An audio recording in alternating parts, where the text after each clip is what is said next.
आज हम बनाने वाले हैं गणेश चतुर्थी स्पेशल बेसन मलाई मोदक। बहुत ही टेस्टी और झटपट 10 मिनट के अंदर ये बन जाते हैं। बहुत ही इजी ये रेसिपी है। तो चलिए वीडियो शुरू करते हैं। इसे बनाने के लिए मैंने यहाँ एक कढ़ाई ली है और इसके अंदर हम लेंगे आधा कप घी, लेकिन उस घी को हम थोड़ा थोड़ा करके डालेंगे। तो मैंने अभी आधा कप घी ही लिया है, जिसमें से आधा ही हमने यहाँ घी का यूज़ करेंगे। उसमें डालेंगे हम 1 कप बेसन, क्योंकि गणेश चतुर्थी है और बेसन के मोदक तो ज़रूर बनते हैं। इसलिए आप बेसन के मोदक इस तरीके से बहुत ही आसान तरीके से आप बना सकते हैं और कोई भी बना ले, इतना इजी तरीका है। तो बेसन को हम मीडियम फ्लेम पर लगातार भूनते जाएंगे। ये कुछ इस तरह से सूखा सूखा सा हो गया है। अब हम इसमें धीरे धीरे करके जो हमने घी बचाया है ना, उसको भी इसमें डालते जाएंगे। एक बार में ही सारा घी नहीं डालेंगे। तो इससे क्या होगा, आपको अंदाज़ा हो जाएगा कि आपका जो बैटर है वो एकदम से पतला नहीं हुआ है। अब ये देखिए, चलाते चलाते कुछ इस तरह से ये बिखरा बिखरा सा हमारा जो बेसन है वह हो गया है। और जो पलटे पर बेसन लग गया है उसे भी हटा लेंगे, नहीं तो जो हमारा बेसन के लड्डू बनेंगे ना मोदक, उनमें कच्चा कच्चा सा स्वाद आएगा। इसलिए उसे भी आप साफ़ करते जाएं। कंटिन्यूस इसे हम चलाते जाएंगे। दोस्तों, गणेश चतुर्थी 7 सितंबर 2024 को है और ऐसे में गणपति बप्पा के भोग प्रसाद के लिए बेसन के मोदक तो ज़रूर बनते हैं। यह उनका प्रिय भोग है। तो आप गणेश चतुर्थी पर बेसन के मोदक तो ज़रूर से बनाएं।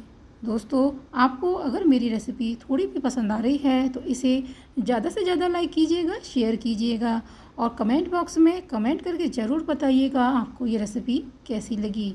1 कप बेसन से ही काफ़ी सारे मोदक बनकर तैयार हो जाते हैं। मैं यहाँ 2 तरह से मोदक बनाना सिखाऊंगी, एक मोल्ड से और एक बिना मोल्ड के। बिना मोल्ड के भी आप मोदक आसानी से हाथों से बना सकते हैं। तो चलिए दोस्तों, ये जो हमारा बेसन है ये लगभग हमारा सिक के बेसन तैयार हो गया है। तो इसी स्टेज पर हम इसमें मलाई डालने वाले हैं। अगर बेसन में थोड़ी भी गांठें पड़ जाती हैं तो आप उसे इस तरह से स्पैचुला से दबा दबा कर फोड़ते जाएं। अब बेसन लगभग भुन गया है। अब हम इसमें डाल देते हैं 1 कप मलाई। ताज़ा दूध की मलाई है जिसे हमने यहाँ डाला है। दोस्तों, आप फ्रिज में रखी मलाई 2 से 3 दिन पुरानी जो फ्रीजर में रखी होती है ना, उसका भी आप यूज़ कर सकते हैं। तो इस तरह हमने यहाँ पर मलाई ताज़े दूध की डाल दी है और इसे हम अब बिल्कुल लो फ्लेम पर कंटिन्यूस चलाते जाएंगे। अब क्या है कि इसमें जो मलाई में जो घी होगा वो भी रिलीज़ होगा। तो इस तरह से ये हमारा बढ़िया से सॉफ्ट मोदक बनकर तैयार होंगे और इसमें मावे की भी ज़रूरत नहीं पड़ेगी। बिना मावा के ही ये बहुत अच्छा सा इसमें मलाई से टेस्ट आ जाएगा। तो कल गणेश चतुर्थी पर आप पप्पा को बेसन के मोदक का भोग अवश्य लगाएं। धीरे धीरे यह देखिए, बिल्कुल इसने मलाई को और दूध को एब्जॉर्ब कर लिया है। अब हम इसमें 2 चम्मच बड़े कोकोनट पाउडर डाल रहे हैं। यह ऑप्शनल है। अगर आप इसमें काजू या कोई भी ड्राई फ्रूट अच्छे से बारीक पीस कर भी डाल सकते हैं। तो इस तरह से यह सूखा सूखा सा हो गया है, लेकिन थोड़ी देर में ही जब ये बेसन के साथ में अच्छे से मिल जाएगा तो नारियल भी भून जाएगा। तो आप इसे बिल्कुल लो फ्लेम पर भून लें। तो हमारा जो मोदक का बैटर है वो कुछ इस तरह से ही होना चाहिए।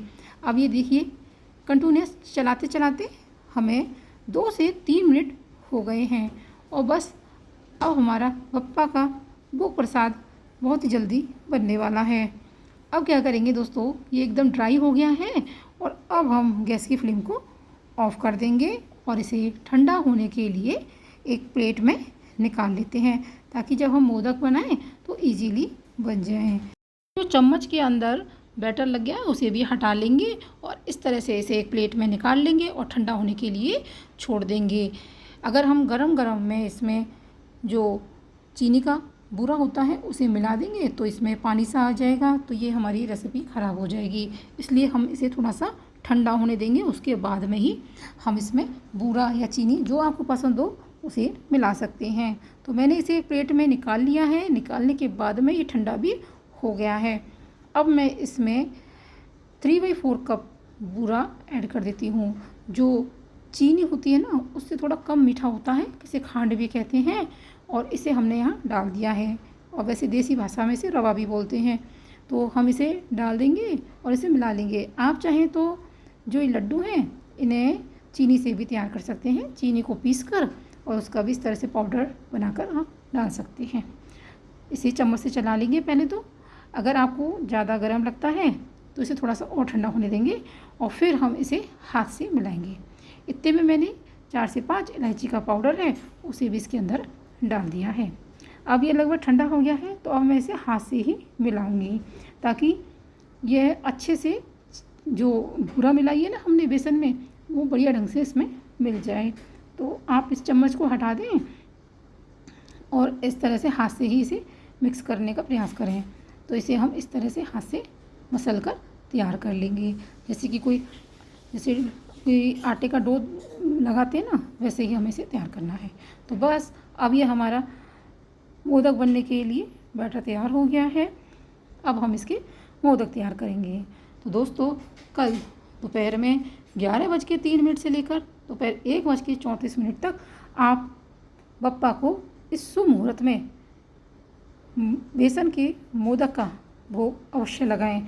यह शुभ मुहूर्त रहेगा और इस शुभ मुहूर्त में आप बप्पा की पूजा कीजिए, क्योंकि दोपहर के समय ही गणपति बप्पा का जन्म हुआ था, इसलिए गणेश चतुर्थी मनाई जाती है। तो हम क्या करेंगे, एक सांचा ले लेंगे इस तरह से मोल्ड, और उसके अंदर हल्की सी बूरा है ना जो हमने चीनी डाली थी, उसी को ही लगा देंगे और थोड़े से ड्राई फ्रूट्स लगा देंगे, कटे हुए काजू पिस्ता जो भी आप चाहें। और फिर इस तरह ये जो बैटर है इसे मोल्ड में हम भर लेंगे और दोनों तरफ से दबाने के बाद में यह हमारा जो मोदक है वो बनकर रेडी हो जाएगा। मोदक को मोल्ड से बनाना बहुत इजी रहता है, इसलिए इससे सब तैयार करते हैं और एक समान साइज़ के भी मोदक बनकर रेडी होते हैं, इसलिए हम मोल्ड का यूज़ कर रहे हैं। आप बिना मोल्ड के भी इसे तैयार कर सकते हैं हाथों से। और ये देखिए दोस्तों, मैंने इसे हटा लिया है और ये कितना बढ़िया सा हमारा जो मोदक है बनकर रेडी हो गया है। इससे मोदक क्या है ईजीली निकल आते हैं। तो परफेक्ट माप के साथ में हम इसे तैयार करेंगे और बहुत ही अच्छे से हमारे मोदक बनकर रेडी हो गए हैं। सभी को हम तैयार कर लेते हैं। और मैं हाथ से भी बता देती हूँ आपको। इस तरह से आप थोड़ा सा बैटर लीजिए और लड्डू के फॉर्म में इस तरह से उसे गोल कीजिए। आप ऐसे भी बना सकते हैं, लड्डू के शेप में गोल साइज़ में बना सकते हैं, या मोदक बनाने हैं तो कुछ इस तरह से हाथों से प्रेस करते हुए इसे तैयार कीजिए, है ना। और फिर एक चम्मच ले लीजिए और उसके जो किनारे होते हैं ना, उनसे इसमें कट लगाते जाइए। तो आपके बहुत ही अच्छे से घर पर बिना मोल्ड के भी मोदक रेडी हो जाएंगे। तो ये भी बहुत आसान सा तरीका है। तो इस तरह हमारे मोदक बनकर रेडी हो गए हैं सभी। तो ये बनकर रेडी हो गया है, हाथ से बना हुआ मोदक है ना। अब हमने मोल्ड से भी सारे के सारे मोदक बनाकर तैयार करके रख लिए हैं एक प्लेट के अंदर। तो दोस्तों, इस तरह से आप भी आसानी से मोदक बना सकते हैं। अगर आपको मेरा ये वीडियो पसंद आया है तो इस वीडियो को ज़्यादा से ज़्यादा लाइक कीजिएगा, शेयर कीजिएगा और कमेंट बॉक्स में कमेंट करके ज़रूर बताइएगा आपको मेरी रेसिपी कैसी लगी। मिलते हैं एक नई वीडियो के साथ। Take care, bye bye.